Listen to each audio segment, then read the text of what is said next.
41쪽을 보시면 지목 설정의 원칙이 나오는데, 지목 설정의 원칙 첫 번째 일필일목의 원칙, 지난 시간에도 보셨습니다. 한필지 토지는 지적 공부에 등록되는 지목은 하나만 등록이 된다는 원칙이 일필일목의 원칙입니다. 그렇죠?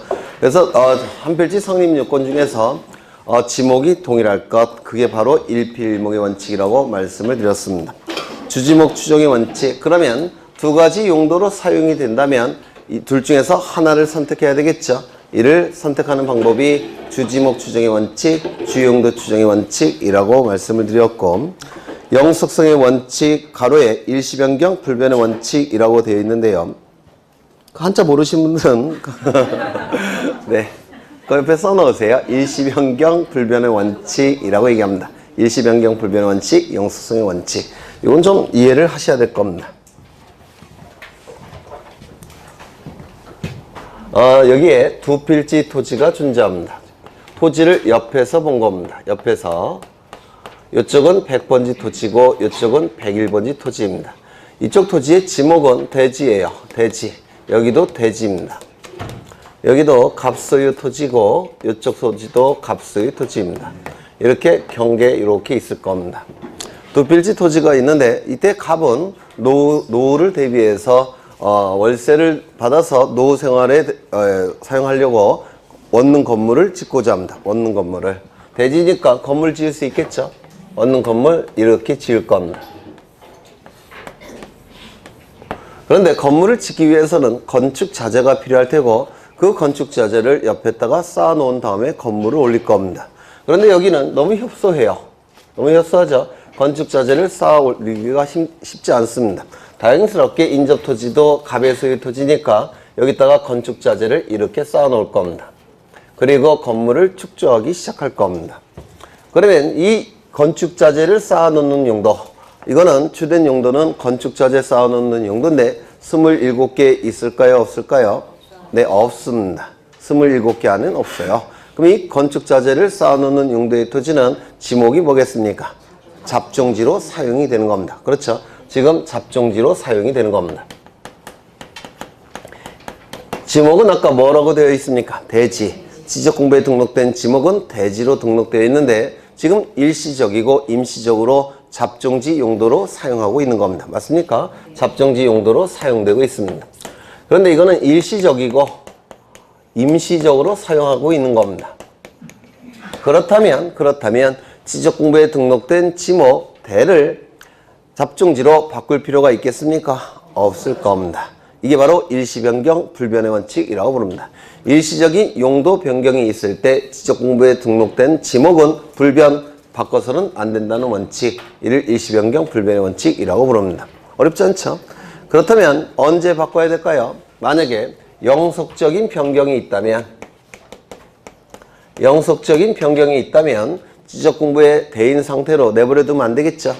그때는 바꿔야 될 겁니다. 뭐로? 잡종지로. 그렇죠? 그래서 영속성의 원칙이라고도 얘기합니다. 일시적인 변경일 때는 불변, 바꿔서는 안 되지만 영속적인 변경이 있을 때는 바꿔야 될 겁니다. 그래서 이걸 같은 원칙이라고 봐요. 영속성의 원칙, 일시변경, 불변의 원칙. 그렇죠? 그래서 용어 자체를 반대되는 용어를 사용하고 있기 때문에 다른 원칙인 것처럼 느낄 수도 있습니다. 아닙니다. 같은 원칙이에요. 그렇죠? 그래서 용어가 같은 뜻이라는 것도 기억하셔야 돼요. 영속성의 원칙, 일시변경, 불변의 원칙 같은 의미라는 거 기억하셔야 됩니다. 지목 법정주의. 아까 지목은 28개로 구분한 이유는 첫 번째, 토지의 효율성을 높이기 위해서, 즉 효율적 관리를 위해서. 두 번째, 세금 과세 자료를 마련하기 위해서 28개로 구분한다고 했죠. 그럼 이런 거 들어보셨습니까? 조세 법정주의. 들어보셨습니까?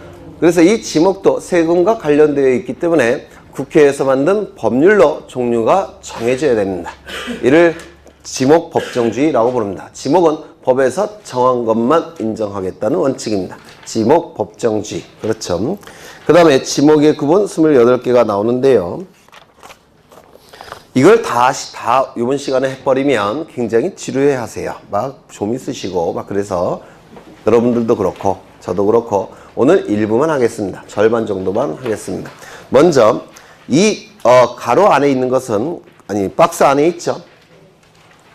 42쪽을 보시면 지목이 전부터 쭉 나오게 되는데요. 거기 박스들이 여러 개 있죠. 네, 박스들이 여러 개가 있는데 이 박스의 내용은 네, 지적 예규라는 규칙이 여기 소개되어 있는 겁니다. 지적 예규에 있는 규칙이. 그런데 예전에 시험은 옛날 이 공시법 시험은 지적 예규에 관한 내용을 많이 출제를 했습니다. 지적 예규. 그러니까 국토교통부 장관 규칙입니다. 규칙. 공법 시간에 법률, 대통령령 뭐 이런 거 공부하신 적 있습니까? 네. 그래서 지적 예규는 국토교통부 장관의 규칙인데요. 예전에는 이 박스에 있는 내용 규칙을 많이 출제를 했는데 요즘은 대통령령을 주로 출제합니다. 주로 어디를 출제하느냐면 다만이라는 문구를 많이 출제합니다. 다만 뭐 이렇게 나오는 문구가 있어요. 거기서 주로 출제를 합니다. 요즘은.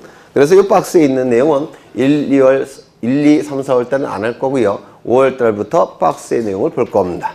그래서 기본적인 내용이 공부가 되시면 박스의 내용은 쉽게 이해하실 수가 있으세요. 어렵지 않습니다. 네. 그러면 먼저 전부터 보겠습니다. 저는 밭전자를 쓴 겁니다. 밭전자. 그래서 밭농사 토지의 지목을 전이라고 정해 놓은 겁니다. 밭농사 토지는 지목이 전입니다. 그 밑에 보시면 답이라는 지목이 있죠. 이거는 논답자예요. 논답자. 그래서 논농사 토지를 지목을 답으로 딱 정해 놓은 겁니다. 그러면 이 밭농사 토지인 전과 논농사 토지인 답은 차이점을 먼저 보셔야 돼요. 차이점. 그러면 전을 첫째 줄 보시면 물을 상시적으로 이용하지 아니하고 라는 문구 있습니까? 그 다음에 답을 보시면 물을 상시적으로 직접 이용한다 라는 문구가 있죠. 우리가 논농사 지을 때 가보시면 물이 그 줄기에 찰랑찰랑 차 있죠. 네. 그래서 항상 물이 존재하기 때문에 물을 상시적으로 직접 이용한다 라고 얘기합니다. 논농사 토지는. 답은. 그런데 보통 밭농사는요. 가뭄이 들 때만 물을 뿌려주죠. 그렇지 않습니까? 밭농사는 가뭄이 들 때만 물을 뿌려줍니다. 따라서 물을 상시적으로 이용하지는 않습니다. 상시적이라는 것은 항상이란 뜻이죠. 네. 그래서 요거 구별 차이점 기억하셔야 돼요. 물을 상시적으로 이용한다면 논농사 토지인 답이 되는 것이고 물을 상시적으로 이용하지 않는다면 밭농사 토지인 밭전자 전이 되는 겁니다. 꼭 기억하셔야 되고요. 그러면 차이점은 물을 상시적으로 이용하느냐 이용하지 않느냐에 따라서 전과 답이 결정이 되겠네요. 맞습니까? 그리고 공통점도 기억하셔야 됩니다. 밭농사, 논농사, 농부의 노동력이 투입되는 거죠. 맞습니까? 따라서 공통점은 재배라는 문구입니다. 재배. 재배. 찾으셨습니까? 재배 동그라미 치십니다. 재배. 그 다음에 오른쪽을 보시면 가수원이 나오는데 가수원 첫째 줄 보시면 집단적 재배라는 문구 있습니까? 네, 밑줄 치십니다. 이게 키워드입니다.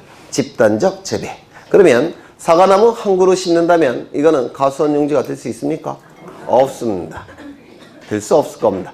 그래서 가수리를 집단적으로 재배해야지만 네, 이게 가수원이 될 수가 있어요. 그 다음에 그 밑에 보시면 그러면 사과나무가 산골짜기에서 한 200그루가 자생합니다. 스스로 크고 있어요. 사람의 노동력이 투입되지 않은 상태에서 그냥 혼자 크고 있습니다.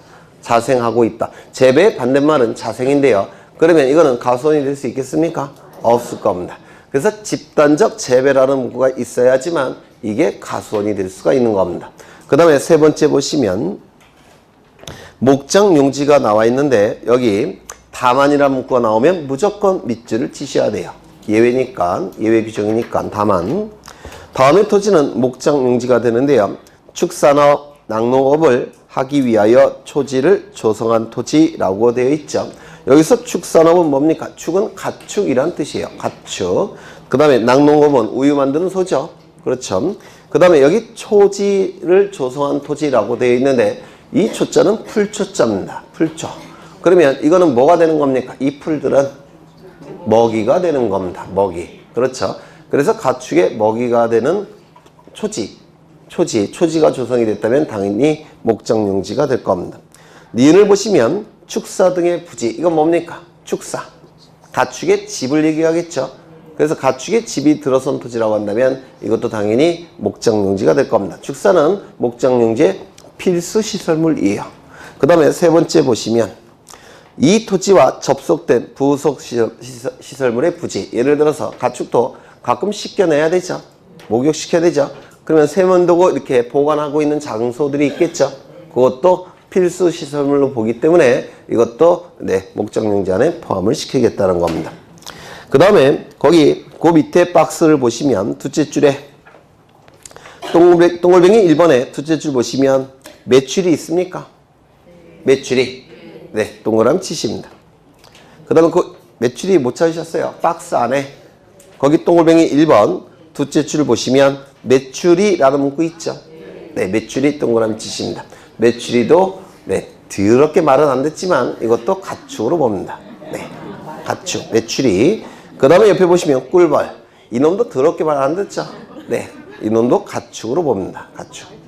말 잘 들어요? 안 듣던데. 저도 키워봐서 알아요. 어릴 때. 아버님이 꿀벌을 키우셨는데 그때부터 꿀을 안 먹어요. 저는. 그게 꿀이 아니라 다 설탕물 아닙니까? 아닌가요? 설탕물이 꿀로 들어가서 나온 게, 아니, 입으로 들어가서 나온 게 꿀이잖아요. 설탕물이. 결국은 설탕물입니다. 그래서 잘 안 먹어요. 그 다음에 거기 꽁이 없는데 거기 옆에 써놓으시죠. 꽁. 꽁을 어떻게 쓰는 거지? 꽁. 옛날에 꽁은 가축이 아니었습니다. 왜냐면 말을 더럽게 안 들으니까 이것도 가축이 아니었어요. 그러니까 이게 키우기가 거의 불가능했답니다. 옛날에는. 그래서 이게 가축이 아니었는데 이게 바뀌었어요. 그래서 지금은 가축입니다. 꽁 써 넣으시고요. 몇 가지는 외우셔야 돼요. 거기에 보시면 소, 말, 사냥,绵羊, 돼지, 닭 이런 거 가축인 거 다 아시잖아요. 그렇죠. 이건 가축인 거 다 아니까 외우실 필요가 없지만 이게 가축일까 고민스러운 게 몇 가지가 있어요. 그건 좀 외워두셔야 됩니다. 출제가 되고 있으니까 메추리, 꽁, 그 다음에 꿀벌, 하나 더 지렁이. 지렁이도 써넣으시죠. 토룡용. 모르세요? 지렁이? 지렁이. 토룡, 땅속 용이라고 하죠. 지렁이. 이것도 써넣으시죠. 몇 가지만 외워두십니다. 메추리, 꽁, 꿀벌, 지렁이. 지렁이도 말 더럽게 안 듣겠죠. 말 잘 듣는 거는 제가 키워본 강아지밖에 없는 것 같아요. 나머지는 다 말을 안 듣는 것 같아요. 그래서 몇 가지는 좀 암기해 두십니다. 다 출제가 됐던 가축들입니다. 이것들이. 그 다음에 임야를 보겠습니다. 임야를 보시는데요. 나머지 박스에 있는 내용들은 안 한다는 얘기가 아니라 한 실력이 어느 정도 기본 지식이 쌓인 다음에 5월달 정도에 다 볼 겁니다. 출제가 되는 건 다 볼 거예요. 우린 다 맞아야 되니까. 그 다음에 임야가 나와 있습니다. 임야. 이 임야는 옛날에 살림이라는 지목이 있었고요. 그 다음에 원야라는 지목이 있었습니다. 이 두 개의 지목이 합쳐진 겁니다. 임야로. 이렇게 합쳐진 거예요. 살림이라는 지목이 옛날에 있었고 원야라는 지목도 있었는데 이 두 개의 지목이 하나로 합쳐진 겁니다. 이 산자는 매산자예요. 림은 숲을 림자입니다. 그래서 산에 숲풀이 빽빽히 우거진 토지, 이게 살림이라는 지목이었고 원야는 이 원자가 근원 원자예요. 근원원. 야는 들판 야자가 될 겁니다. 그래서 뭔가 휑한 느낌이 나는 들판, 이것이 임야라는 지목이었습니다. 이게 느낌이 완전히 반대죠. 살림은 나무들이 빽빽히 들어서 있고 원야는 근원적인 들판이니까 뭔가 휑한 느낌이 나는 토지로서 보통 나무들이 없는 토지입니다. 이렇게 성격이 다른 두 개의 지목이 하나로 합쳐진 겁니다. 그러면 이 살림에 해당되는 토지는 뭐가 있었냐면 수림지, 중림지. 이게 살림에 해당되는 토지였습니다. 이 숫자는 나무 숫자입니다. 죽은 대나무 죽자예요. 림은 숲을 림자입니다. 그래서 나무가 빽빽히 들어선 토지, 대나무가 빽빽히 들어선 토지가 옛날에 살림이라는 지목이었습니다. 그 다음에 이 원야, 근원적인 들판이라는 뜻인데요. 뭔가 휑한 느낌이 나는 토지들이 있을 겁니다. 뭐가 있느냐면 자갈 땅, 모래땅, 암석지, 황무지. 휑한 느낌이 나십니까? 습지. 이런 땅은 뭔가 휑한 느낌이 나는 토지로서 나무들이 거의 없는 토지들이에요. 이게 원야라는 지목이었습니다. 이렇게 성질이 완전히 다른 토지가 합쳐져서 임야라는 토지가 된 건데요. 임, 수풀림, 그 다음에 야, 들판야. 그래서 나무가 한 그루도 없다고 하더라도 임야가 될 수가 있습니다. 예를 든다면 해운대 해수욕장 지목이 뭘까요? 어려우세요? 해운대 해수욕장 지목이 뭘까요? 모래땅이니까 임야가 되는 겁니다. 해운대 해수욕장도 임야예요. 경포대 해수욕장도 임야가 될 테고. 그렇죠? 그래서 나무가 들어서야지만 임야가 되는 게 아닙니다. 나무가 한 그루도 없어도 임야가 될 수가 있더라는 겁니다. 그렇게 보시고요. 넘기겠습니다. 강천지가 나오는데 광천지, 이 강은 광물이란 뜻입니다. 광물, 뭐 석탄, 석유, 그 다음에 온수, 그 다음에 뭐 일본의 그 뭐죠? 뜨거운 물 그 뭐라 그랬죠? 온천, 뭐 이런 걸 얘기할 겁니다. 그 다음에 천자는 여기 나오는 천자는 샘천자입니다. 그거는 전체를 해서 못 외웠어요. 아까 저거 외우느라고 힘들어서. 네, 샘천자입니다. 샘천자. 그러면 광물이 샘처럼 솟구치는 부지가 바로 광천지라고 얘기할 겁니다. 광물이 샘처럼 솟구치는 부지 광천지라고 얘기할 겁니다. 그러면 이 광물은 액체겠습니까? 고체겠습니까? 당연히 액체가 될 수밖에 없습니다. 그렇죠? 석유, 온수, 약수 이런 것들을 얘기할 겁니다. 샘천자를 쓰고 있기 때문에 그렇습니다. 그 다음에 거기 다만이라는 문구 나오죠? 그랬더니 어떤 분이 아무리 찾아봐도 다만이라는 문구는 없는데요. 그러시면 안 돼요. 단이라는 것도 같은 뜻이죠. 단.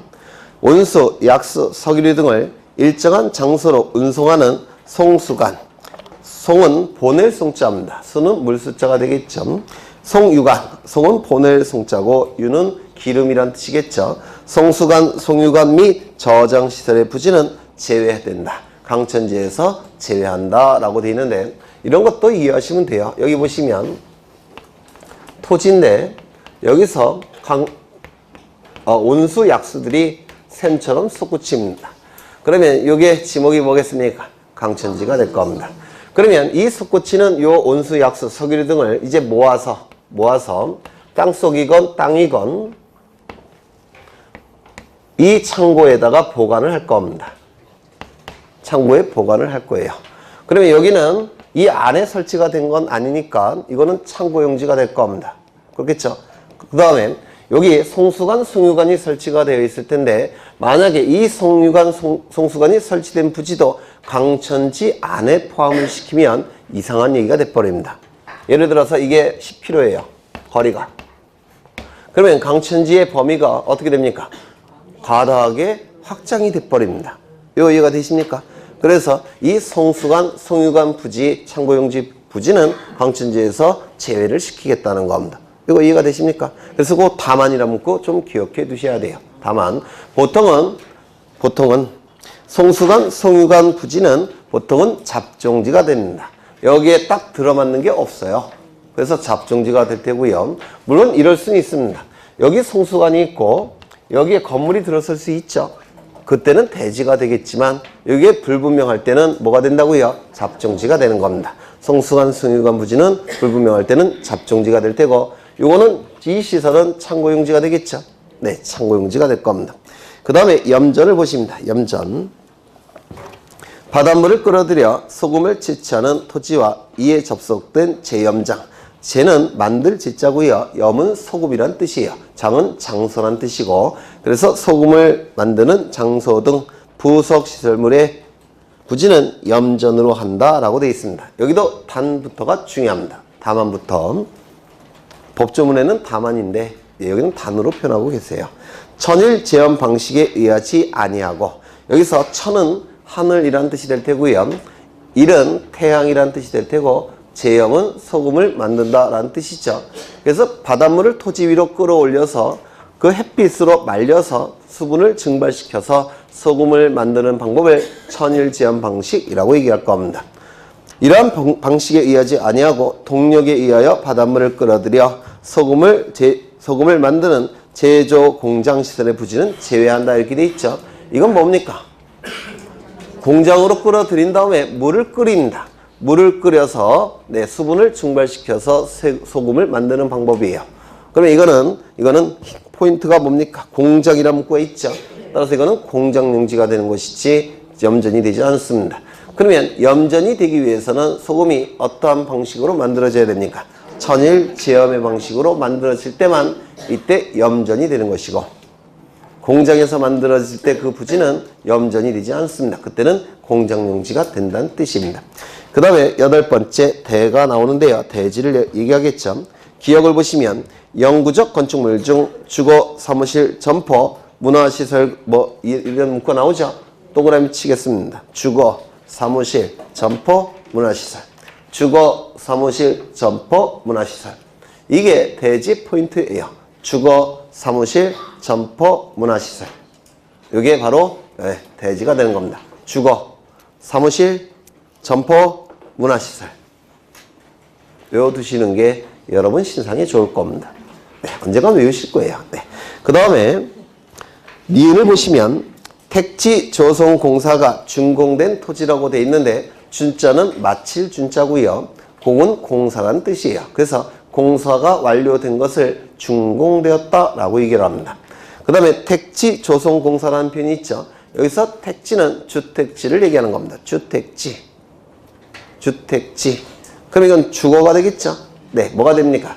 택지 조성공사가 준공된 토지는 대가 될 수밖에 없습니다. 그렇겠죠. 대가 될 수밖에 없습니다. 이것도 택지 조성공사가 준공된 토지는 기출지문이 있습니다. 오른쪽을 보시면 공장용지가 나오는데요. 기역을 보시면 공장시설물의 부지니까 당연히 공장용지가 될 테고, 그 다음에 니은을 보시면 공장부지 조성공사가 준공된 토지니까 당연히 공장용지가 될 테고, 디귿을 보시니까 이 구역 안에 있는 의료시설 등 부속시설물의 부지, 요거 의료시설 밑줄 치십니다. 의료시설 등 의료시설. 이 공장은 그 안에 위험한 기계들이 설치되어 있죠. 보통은 그렇죠. 위험한 기계들이 설치되어 있으니까 이 공장 안에 설치된 이 의료시설은 공장용지의 필수 시설물로 보는 겁니다. 따라서 이것도 별도의 대지로 보지 않고 공장시설의 필수 시설물로 보기 때문에 이것도 공장용지 안에 포함을 시킵니다. 여기는 주지목 주정의 원칙이 적용이 됩니다. 보통 대지는 주지목 주정의 원칙이 적용되지 않지만 여기 공장용지 안에 의료시설만큼은 이거는 주지목 주정의 원칙이 적용돼서 이 의료시설물 부지는 대가 아니라 공장용지 안에 포함을 시켰다는 겁니다. 이것도 꼭 기억하셔야 돼요. 기출지문이 있습니다. 그 다음에 학교용지가 나오는데요. 넘겨보시면 박스 안에 1번을 보죠. 박스 안에 1번 정도 보십니다. 학교시설 구역으로부터 떨어진 이라는 표현이 있죠. 떨어진 밑줄 치십니다. 떨어져 있으니까 이것은 학교용지가 되겠습니까? 안 될 겁니다. 그렇죠. 학교용지가 될 수가 없을 거예요. 떨어진 실습지. 이 실습지는 어떠한 학교냐에 따라서 달라지겠죠. 농업학교라고 한다면 전이나 답이 될 수가 있을 테고, 공업학교라고 한다면 당연히 공장용지가 될 수도 있을 테고, 상업지구에 실습시설이 설치되어 있다면 대지가 될 수도 있는 겁니다. 그렇겠죠? 그때마다 달라질 겁니다. 그 다음에 기숙사, 주거, 사무실, 점포, 문화시설. 주거죠. 따라서 아마도 대지가 될 가능성이 가장 높을 겁니다. 사택, 이것도 대지가 될 가능성이 가장 높을 겁니다. 주거, 사무실, 점포, 문화시설. 그 다음에 주차장이 나와 있는데요. 주차장. 거기 첫째 줄 보시면 독립적 시설이라는 문구 있습니까? 이것이 키워드예요. 주차에 필요한 독립적 시설이 있는 경우만 이때 주차장이 되는 겁니다. 그렇다면 이건 뭘까요?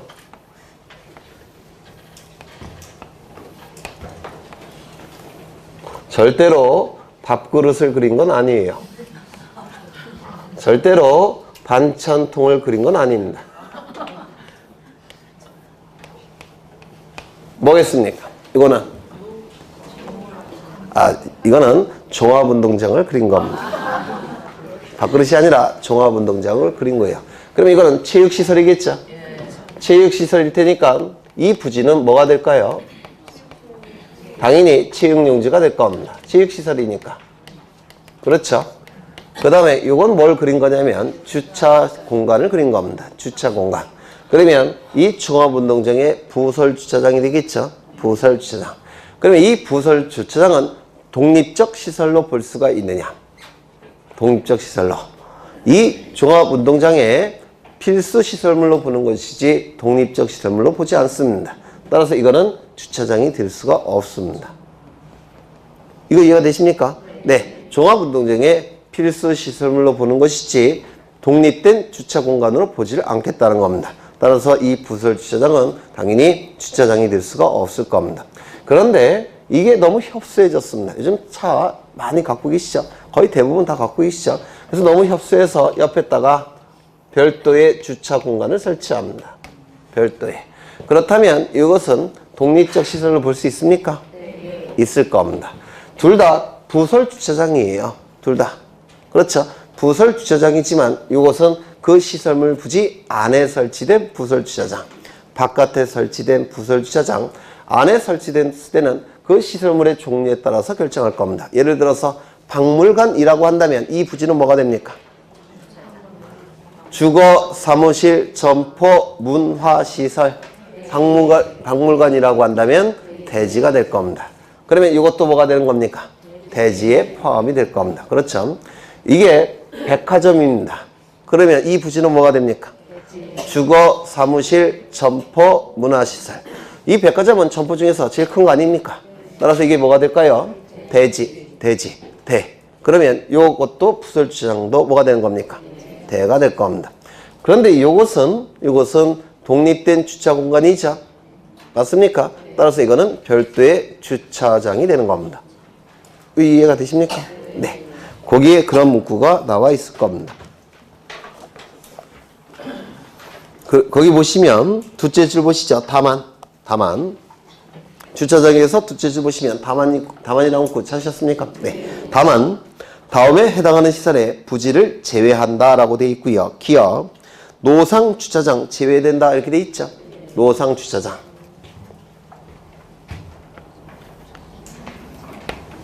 이것은 도로예요. 그런데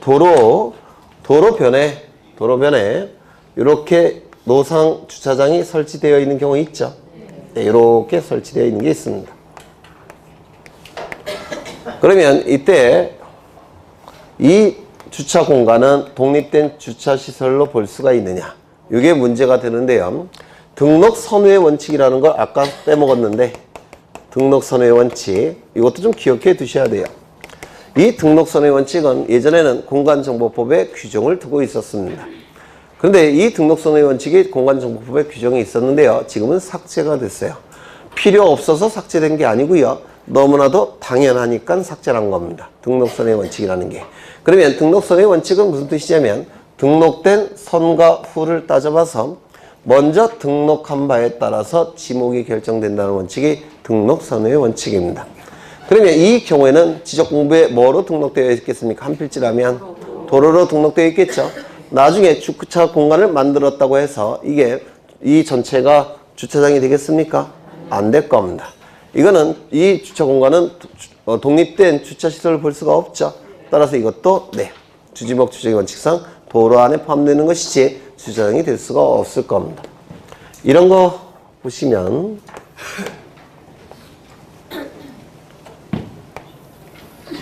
여기는 바다입니다. 바다예요. 그리고 여기다가 제방을 쌌습니다. 제방을 싼 다음에 여기를 메꿔버렸습니다. 그럼 이 제방은 지적공부에 등록되는 지목이 뭐냐면 제방이에요. 지적공부에 등록되는 지목은 제방입니다. 그런데 이 제방을 쌓은 한 3년쯤 후에 여기다가 도로를 설치합니다. 도로공사에서 도로를 설치했어요. 그러면 여기는 지목이 뭐겠습니까? 도로가 되겠죠. 그러면 지적공부에 등록된 이 제방을 도로로 바꿔야 되겠습니까? 그래서는 안 되겠죠. 그게 바로 등록선의 원칙이라는 겁니다. 등록된 선과 후를 따져봐서 먼저 등록한 바에 따라서 지목이 결정된다는 원칙, 등록선의 원칙인데요. 요즘 자주 출제합니다. 이 등록선의 원칙을 내 개념만 이해하시면 돼요. 여하간 노상 주차장은 주차장이 될 수가 없을 겁니다. 그렇겠죠? 그 다음에 부설 주차장, 이것도 주차장이 될 수는 없을 겁니다. 그런데 그 옆에 보시면 거기 밑에 줄 보시면 밑에 줄에 있죠. 인근에 설치된 부설 주차장은 주차장이다 이렇게 돼 있죠. 그러면 위에 있는 부설 주차장은 이걸 얘기하는 것이고 그 아래에 있는 부설 주차장은 이걸 얘기하는 겁니다. 이거 이해가 되십니까? 네. 그 다음에 니은을 보시는데요. 니은 자동차 등의 판매 목적으로 설치된 물류장 및 야외 전시장이라고 되어 있죠. 이거는 그러면 이 물류장, 야외 전시장은 독립된 주차시설로 볼 수가 있느냐? 아니라고 보는 겁니다. 왜? 목적이 뭡니까? 판매 목적이라는 문구가 있죠. 주차장에 있는 차들은 판매 목적입니까? 아니죠. 그래서 주차장에 딱 해당되지 않더라는 겁니다. 그러면 가장 유사한 것은 주차장이지만 주차장이 아니라고 분명히 법에 규정되어 있죠. 그럼 뭐가 될 가능성이 제일 높을까요? 네? 그러면 이 야외 전시장은 거기 보시면 다시 자동차 등의 판매 목적으로 설치된 물류장, 야외 전시장이라고 되어 있는데 여기에 해당되는 지목이 27개 딱 들어맞는 게 없습니다. 그럼 뭐가 될 가능성이 제일 높을까요? 잡정지. 이거 좀 기억해 두십니다. 잡정지라는 거. 야외 전시장, 물류장, 판매시설로 볼 수가 있느냐? 물류장은 판매시설이 아니죠. 그렇죠. 야외 전시장도 판매시설은 아니죠. 그래서 주거로, 대지로 볼 수도 없어요. 그러면 딱 해당되는 게 있느냐? 27개 없더라는 겁니다. 따라서 잡정지가 될 가능성이 제일 높습니다. 기억하셔야 되고요. 그 다음에 주유소 용지를 보십니다. 주유소. 거기 기억을 다만이라는 문구 보죠. 자동차, 선박, 기차 등의 제작, 공장, 제작 또는 정비 공장 안에 설치된 급유, 송유 시설 등의 부지를 제외한다 이렇게 돼 있죠. 아까 급유, 송유 시설은 아까 뭐라고 불렀습니까? 잡정지라고 하지 않았습니까? 잡정지가 될 가능성이 제일 높다고 그랬죠. 그런데 이 급유, 송유 시설 부지만 놓고 보면 잡정지가 되겠지만 어디 안에 설치가 되어 있습니까? 공장 안에 설치되어 있죠. 그럼 뭐가 될 가능성이 제일 높습니까? 공장 용지가 될 겁니다. 그렇죠. 그 다음에 제외라고 되어 있으니까 주유소 용지는 아니겠죠. 그렇죠. 아니 보시면 다만 자동차, 선박, 기차 등의 제작 또는 정비 공장 안에 설치된 급유, 송유시설 등의 부지는 주유소용지에서 제외된다 이런 뜻 아닙니까? 따라서 주유소용지는 아니고 뭐가 된다고요? 공장용지가 될 겁니다. 그 다음에 기억을 보시면 석유, 석유제품 또는 액화석유가스 등의 판매를 위하여 밑줄 치십니다. 보통 자동차 기름은 어디 가서 기름을 사다 쓰십니까? 주유소. 그래서 판매를 위하여와 판매와 관련되어야지만 주유소가 됩니다. 판매와 관련되지 않은 것은 주유소가 될 수가 없어요. 기름이라고 해서 다 판매를 위한 건 아니죠. 그래서 판매를 위하여 이것과 관련된 것만 주유소가 됩니다. 그러면 그 주유소에서는 기름을 팔기 위해서는 땅속에다가 기름 보관하고 있어야 되겠죠. 맞습니까? 따라서 니은을 보시면 저유소, 저는 저장이란 뜻이고 유는 기름이고 소는 장소가 될 테고요. 원유 저장소 등의 부지 이런 것들은 주유소의 필수 시설물로 보는 겁니다. 주유소의 필수 시설물로 보기 때문에 뭐에 포함되겠습니까? 주유소에 해당이 될 겁니다. 창고용지 보시면 물건 등을 보관, 저장하기 위하여 설치된 이것도 설치 앞에 독립적이라는 문구를 넣어주십니다. 독립적. 설치 앞에. 그래서 독립적 설치, 이게 키워드입니다. 독립적 설치. 그렇다면 목장 용지 안에는 그 가축들을 가끔 씻어내야 되니까 세면도구 있겠죠? 그 보관장소 있겠죠? 그러면 그건 독립적으로 설치된 겁니까? 아니죠. 따라서 이건 창고용지가 될 수가 없습니다. 이거는 목장용지 안에 포함이 될 겁니다. 가수원 안에 사과를 따게 되면 귤이나 사과 딴 다음에 잠시 보관하고 있는 저장시설이 있겠죠. 가수원 안에 그는 독립적으로 설치된 겁니까? 아니죠. 따라서 창고용지가 되지 못하고 뭐에 포함됩니까? 가수원 안에 포함이 될 겁니다. 그래서 이 창고용지가 되기 위해서는 반드시 독립적으로 설치돼야 됩니다. 그래서 독립적 설치가 키워드가 됩니다. 그 다음에 도로를 보시는데요.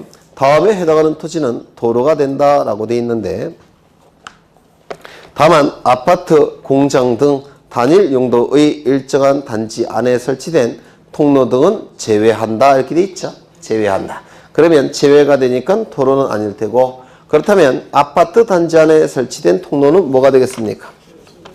대가 되겠죠. 주거. 그렇죠. 주지목 추정의 원칙상 주가 될 겁니다. 그 다음에 공장 단지 안에 설치된 통로는 뭐가 되겠습니까? 공장용지가 될 겁니다. 맞습니까? 공장용지가 될 겁니다. 그 다음에 기역을 보시면 교통 운수를 위하여 보행, 차량 운행에 필요한 일정한 설비 또는 형태를 갖추어 이용되는 토지. 보행, 차량 운행. 당연히 도로가 되겠죠. 니은을 보시면 도로로 개설된 토지, 도로가 되겠죠. 디귿을 보시면 고속도로의 휴게소 부지. 고속도로의 휴게소 부지. 휴게소는 뭡니까? 주거, 사무실, 점포. 그러면 사무실 점포가 들어서 있는 거죠. 휴게소가 사무실 점포 아닙니까? 그렇죠. 그러면 이게 뭐가 돼야 됩니까? 대가 돼야 되겠죠. 그런데 문제는 뭐냐면 고속도로는 도로의 기능이 가장 강화된 형태의 도로이기 때문에 다른 지목을 용납하지 않습니다. 따라서 고속도로 안에 설치된 휴게소 부지는 이거는 당연히 도로가 됩니다. 그런데 고속도로가 아니라 국도나 지방도로라면 어떨까요? 국도나 지방도로에도 휴게소 설치되어 있는데 있을 겁니다. 국도나 지방도로 위에 휴게소 부지. 이거는 도로의 기능이 가장 강화된 형태가 아니에요. 그렇다면 이건 뭘까요? 대지가 되는 겁니다. 다시요. 고속도로 위에 설치된 휴게소 부지는 도로가 되겠지만 국도나 지방도로 위에 설치된 휴게소 부지는 이거는 대지가 되는 겁니다. 점포에 해당이 되니까 이해가 되십니까? 네. 그 다음에 리을을 보시면 두 필지 이상의 두 필지 동그라미 치십니다. 옛날에는 세 필지라고 되어 있었습니다. 그런데 개정이 된 거예요. 두 필지로. 그래서 이건 물어볼 수 있으니까 기억해 두시고요. 그 다음에 여기까지만 보는데요. 다시 앞으로 가셔서 3번 보십니다. 3번. 가수원. 43쪽에 맨 꼭대기 가수원 있습니까? 거기 두제주 보시면 주거용 건축물의 부지는 대로한다. 밑줄. 찾았습니까? 네. 그 다음에 4번을 보시면 거기도 다만 주거용 건축물의 부지는 대로한다. 있습니까? 밑줄. 어디를 가시느냐면 27번 가십니다. 50쪽을 보시면 묘지 나와 있습니까? 묘지. 거기 셋째 줄 보시면 묘지의 관리를 위한 건축물의 부지는 대로한다. 밑줄 치십니다. 밑줄.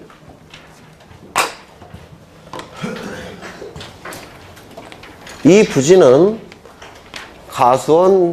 가수원입니다. 지목이 가수원이에요. 지목이. 그런데 이 가수원의 소유권자는 갑인데요.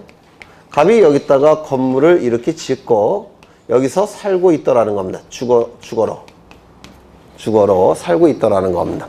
그런데 이 건물이 설치되어 있는 이 주거용 부지는 가수원의 필수 시설물로 볼 수 있을까요? 없을까요? 없더라는 겁니다. 또한 양입지가 될 수 있을까요? 이 부분은 양입지가. 네. 양입지. 대지는 양입지가 될 수 없다고 그랬죠. 필수 시설물로 볼 수도 없고 양입지도 대지니까 양입지도 될 수 없고 따라서 어떻게 해야 됩니까? 분할을 해야 됩니다. 여기는.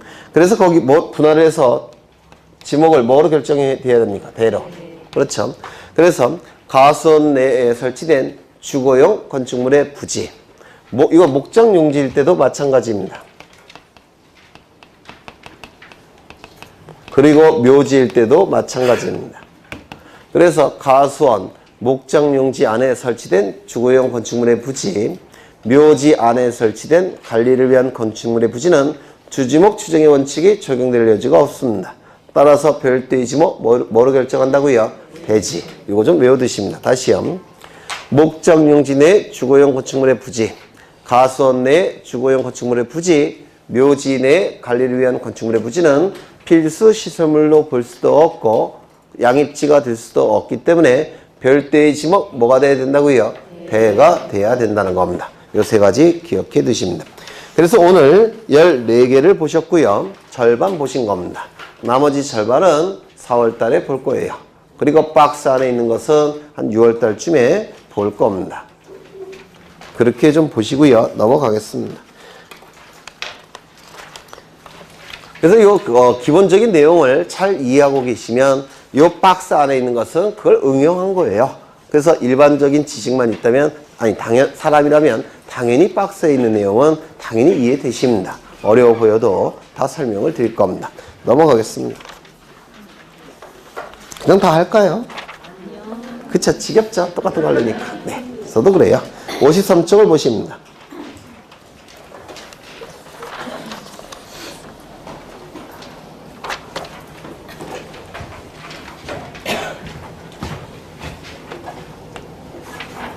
저는 토지를 옆에서 보고 있습니다. 토지를 옆에서 보고 있고요. 여기 담장이 이렇게 있을 겁니다. 담장이. 그 다음에 여기는 100번지 토지고 이쪽은 101번지 토지예요. 갑소유 토지고 을소유 토지가 될 겁니다. 그런데 이 토지, 두 필지 토지를 예로 들고 있는데요. 이 토지가 지금 지적도나 임야도에 등록이 되더라는 겁니다. 지적도 임야도에 등록되어 있습니다. 이렇게 등록되어 있고요. 이쪽은 100번지 토지가 될 테고 여기는 101번지 토지가 될 겁니다. 이때 이걸 뭐라고 부르냐면 지표상의 경계라고 부릅니다.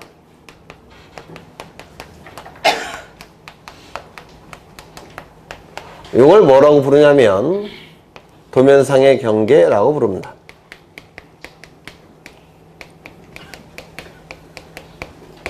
이렇게 용어가 달리 사용되고 있는데요. 우리는 지금 요거를 여기에 적용되는 법률은 민법이에요. 예전에 11월, 12월 달에 했을 겁니다. 민법의 상린관계에 관한 규정이 여기에 적용이 됩니다. 상린관계, 지금 갑과 을은 서로가 이웃이죠. 이웃 아닙니까? 서로가 이웃인 관계. 이걸 상린관계라고 얘기하고요. 우리 민법의 물권편에 규정이 되어 있습니다. 상린관계. 그래서 지표상의 경계를 규율하는 법은 이 공간정보법이 아니라 바로 민법입니다. 민법이 적용이 돼요. 그 다음에 이 도면상의 경계에 적용되는 법률이 바로 공간정보의 구축 및 관리에 관한 법률, 공간정보법이 적용이 되는 겁니다. 이렇게 적용 법률이 달라요. 적용 법률이. 그렇다면 우리는 지금 부동산 공시법령으로서 공간정보법을 공부하고 계신 거죠. 그러면 우리 수업 시간에서만큼은 이 경계를 얘기하겠습니까? 이 경계를 얘기하겠습니까? 이 경계를 얘기할 겁니다. 맞습니까? 그래서 우리 공간정보법에서는 이걸 생략해서 그냥 경계라고 부르고 지표상의 경계는 반드시 앞에 지표상이라는 문구를 붙여줘야 됩니다. 이거 이해가 되십니까? 네. 우리 공간정보법은 이 경계를 얘기하기 때문에 여기 도면상의 경계에서 도면상의 이걸 생략하고 보통 경계 얘기하는 것이고요. 지표상의 경계를 얘기할 땐 이거 생략하면 안 되겠죠. 민법에서는 생략하겠죠. 하지만 우리 공간정보법에서 요 문구를 생략해서는 안 됩니다. 공간정보법 시간에는. 그렇죠. 그래서 이거는 지표상의 경계, 이거는 경계 이렇게 얘기를 합니다. 이거 이해가 되십니까? 되시죠? 이때의 경계, 이게 경계가 되는데요. 경계와 경계가 만나는 점을 뭐라고 했습니까? 경계와 경계가 만나는 점을 경계점이라고 불렀습니다. 그렇죠? 그럼 여기 경계점이 두 필지에는 몇 개가 있습니까? 경계점, 경계점, 경계점, 경계점, 경계점, 경계점이라고 있을 겁니다. 그렇겠죠? 경계점이 몇 개가 있나요? 하나, 둘, 셋, 넷, 다섯, 여섯 개가 경계점이 있고 이 경계점과 경계점 간의 최단거리를 경계라고 부릅니다. 경계점과 경계점 간의 최단거리가 경계예요. 그렇다면 이 경계는 이렇게 꾸불꾸불할 수 있습니까? 네? 없습니다. 왜? 최단거리가 돼야 되기 때문에 그렇습니다. 이쪽의 경계는 꾸불꾸불하게 설치할 수 있죠. 하지만 이쪽의 경계는 꾸불꾸불하게 선을 그을 수가 없습니다. 왜? 경계점과 경계점 간의 최단거리를 경계로 얘기하기 때문에 그렇습니다. 그러면 경계점과 경계점 간의 최단거리 이를 경계라고 부릅니다. 이것을 경계라고 불러요. 그렇다면 이 경계는 당연히 직선이 될 수밖에 없더라는 겁니다. 이를 뭐라고 부르냐면 경계 직선주의라고 부릅니다. 지표상의 경계는 꾸불꾸불하게 설치할 수가 있어요. 충분히 사람이. 그런데 이 도면상의 경계는 반드시 직선이어야 되더라는 겁니다. 그 이해가 되십니까? 네. 이때 직선은 선이죠. 선은 면적이 있습니까? 없습니까? 면적이 존재하려면 넓이가 있어야 되는데 그렇죠. 이 선은 넓이가 없어요. 가로 세로가 없다는 겁니다. 따라서 이 선이기 때문에 쪼갤 수가 있습니까? 없습니까? 없습니다. 쪼개는 것이 불가능하다라고 얘기합니다. 불가분. 이를 경계 불가분의 원칙이라고 얘기할 겁니다. 경계 불가분의 원칙. 그렇죠. 이때 이 지표상의 경계와 도면상의 경계는 보통은 일치하겠죠. 일치할 겁니다. 그런데 세월이 굉장히 많이 흘러가다 보면 바뀌는 경우가 있어요. 예를 들어서 이것이 갑이 이걸 몰래 옆에 이렇게 설치할 수도 있겠죠. 그렇죠? 이렇게 이쪽의 경계와 이쪽의 경계가 처음에는 같겠지만 시간이 흘러가다 보면 달라지는 경우가 있습니다. 그럼 이 달라질 때 무엇을 기준으로 무엇을 바꿔야 되는지가 문제가 됩니다. 무엇을 기준으로 무엇을 바꿔야 됩니까? 요거는 일반적인 생활관계를 규율하는 법이라고 해서 일반사법이라고 부르고요. 일반법. 이 공간정보법은 특별한 생활관계를 규율하는 법이라고 해서 특별법이라고 부릅니다. 그러면 일반법과 특별법이 충돌할 때는 어느 법이 우선할까요? 특별법이 우선하는 겁니다. 헌법과 행정법에서. 이를 특별법 우선의 원칙이라고 부릅니다. 그래서 일반법이 먼저 적용될 수는 없고 특별법이 먼저 적용이 됩니다. 특별법이 먼저 적용이 되니까 어느 경계가 우선할 수밖에 없습니까? 도면상의 경계가 우선이 되는 겁니다. 따라서 도면상의 경계를 가지고 지표상의 경계를 옮겨야 됩니다. 이게 원칙입니다. 다시요. 특별법 우선의 원칙상 도면상의 경계를 기준으로 해서 지표상의 경계를 옮기는 것이 원칙입니다. 그런데 만약에 이 경계가 위조가 됐다든지 또는 변조가 됐다든지 또는 허위로 작성이 됐다는 특별한 사정이 있다라고 한다면 그때는 이것을 기준으로 저것을 바꿔서는 안 되겠죠. 이때는 어쩔 수 없이 당연히 지표상의 경계를 기준으로 도면상의 경계를 바꿔줘야 될 겁니다. 하지만 이건 어디까지나 예외입니다. 특별이라고 써놨죠. 원칙은 뭐라고요? 도면상의 경계를 기준으로 지표상의 경계를 수정해야 됩니다. 이거 이해가 되십니까? 이게 대법원 판례입니다. 그러면 책을 좀 보겠습니다. 의라고 되어 있고요. 첫째 줄 보시면 직선이라는 문구 있습니까? 직선 꼭 기억하셔야 됩니다. 직선. 우리가 얘기할 때 경계는 도면상의 경계를 의미하기 때문에 직선이 될 수밖에 없다고 했습니다. 경계점과 경계점 간의 최단거리 직선이 될 수밖에 없을 겁니다. 그 다음에 옆에 보시면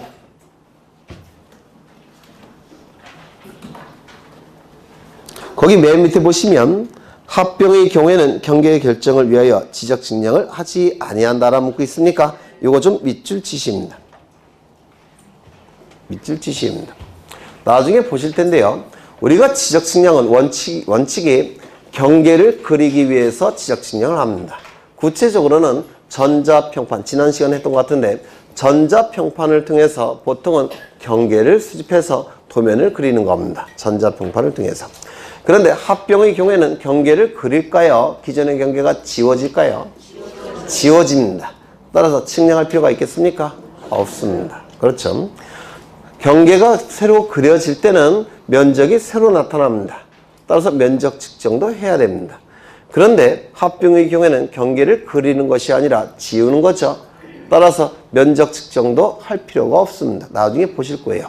따라서 면적 측정도 하지 않습니다. 그냥 전자계산기를 이용해서 덧셈만 하면 돼요. 나중에 보시고요. 밑줄 쳐놓으시고 경계 설정에 관한 원칙이 나와 있는데 경계 국정주의. 경계는 지적이죠. 토지에 관한 정보죠. 당연히 누가 결정해야 됩니까? 국가가 정해야 될 겁니다. 이를 경계 국정주의라고 얘기할 테고 경계 직선주의. 경계는 직선이어야 된다고 했죠.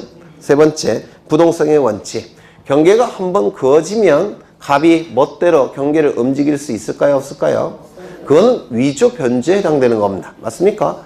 따라서 경계가 일단 그어지게 되면 정당한 법적 절차에 의하지 않고 인접토지 소유자가 멋대로 바꿀 수는 없습니다. 그걸 경계 부동성의 원칙이라고 부릅니다. 하지만 경계가 잘못 그어졌다는 게 확인이 됐다면 그때는 바꿀 수도 있겠죠. 당연히 정당한 절차에 의해서 바꾼다면 문제가 없습니다. 하지만 갑과 을이 정당한 절차를 통하지 않고서 멋대로 움직일 수는 없다는 원칙, 이를 경계부동성의 원칙이라고 부릅니다. 그 다음에 경계불가분의 원칙, 경계는 직선이고 선이니까 쪼갤 수 없습니다. 경계불가분의 원칙이라고 얘기할 겁니다. 지상경계의 위치 표시가 나와 있는데요. 여기 1번 별표 지시입니다. 토지의 지상경계는 또 담장이나 그 밖에 구역의 목표가 될 만한 구조물 및 경계점 표지 등으로 표시한다 라고 되어 있죠. 이건 지표상의 경계를 얘기하는 건데요. 지표상의 경계. 지표상의 경계를 얘기하고 있지만 우리 시험에서 5개 지문 중에서 하나로 많이 출제합니다. 답으로 출제되진 않고요. 지문을 구성하는 내용으로 자주 출제해요. 답으로 출제되지 않고. 그래서 요 1번 동그라미 치시고요. 그 다음에 경계 설정 기준, 여기부터는 잠시 쉬었다 하겠습니다.